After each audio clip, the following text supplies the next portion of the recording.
friends, welcome to Kamli Kitchen. இன்னைக்கு நம்ம பார்க்க போற ரெசிபி banana bites. இதுக்கு வாழைப்பழம் 2 பழுத்த பழத்தை எடுத்துக்கோங்க. எடுத்து சின்ன சின்ன பீஸா கட் பண்ணி மிக்ஸி ஜார்ல போட்டுக்கோங்க. நான் இங்கே பவுடர் சுகர்னா 1/2 கப் யூஸ் பண்ணியிருக்கேன். நார்மல் சுகர்னா 1/2 கப்புக்கு கொஞ்சம் கம்மியாகவே யூஸ் பண்ணுங்க. போட்டு மிக்ஸியில் நல்லா அடித்து ஒரு பேஸ்ட் ரெடி பண்ணிக்கோங்க. இந்த பேஸ்ட் கூட நம்ம ஆள்காட்டி விரலில் அரை விரல் இருக்கிற அளவுக்கு 2 பட்டை ஸ்டிக் போட்டிருக்கேன். அது கூட பாலும் ஊற்றி மிக்ஸியில் நல்லா அடித்து ஒரு பேஸ்ட் ரெடி பண்ணிக்கோங்க. இந்த பேஸ்ட்டில் துருவின தேங்காய், அப்புறம் மைதா மாவு, பேக்கிங் சோடா இது 3 ஆட் பண்ணி நல்லா மிக்ஸ் பண்ணிங்கன்னா இது மெஷர்மெண்ட் கரெக்டாக இருக்குது அப்படின்னா உங்களுக்கு மிக்ஸ் பண்ணோடனே கன்சிஸ்டன்சி கரெக்டாக இருக்குங்க. எடுத்து இப்படி பால் மாதிரி கிள்ளி போடுறதுக்கு குட்டி குட்டியாக கிள்ளி போடுறதுக்கு கரெக்டாக இருக்கும். வேறு எக்ஸ்ட்ரா தண்ணி எதுவுமே ஊற்ற வேண்டாம்.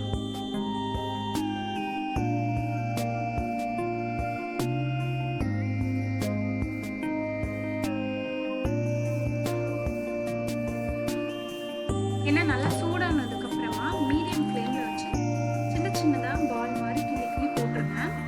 போட்டு சிம்லேயே வச்சு இல்லை மீடியம் ஃப்ளேம்லேயே வச்சு மெதுவாக பொரிச்சுடுங்க. ஏன்னா நம்ம இதில் சீனி போடுறதுனால ஹை ஃப்ளேமில் வச்சிங்கன்னா சீக்கிரம் வெளியில் அவுட்டரில் வந்து ப்ரௌன் கலர் வந்துடும். நீங்கள் அதனால் மீடியம் ஃப்ளேமில் வச்சு ஃப்ரை பண்ணிடுங்க.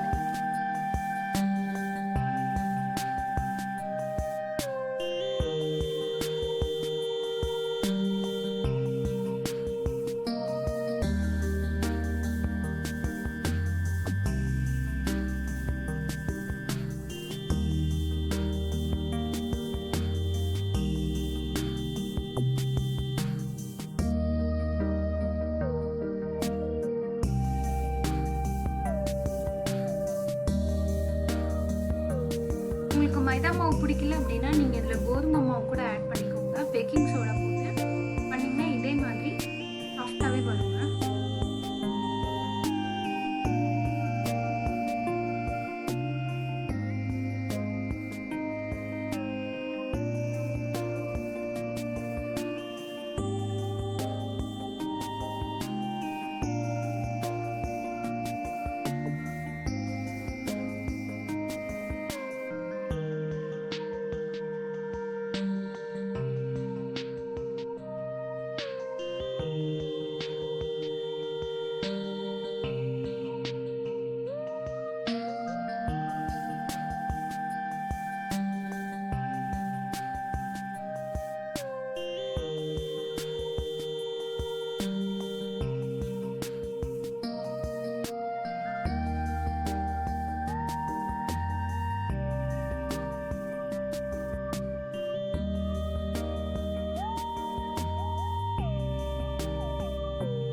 இப்போ நம்மளுக்கு banana bites ரெடி.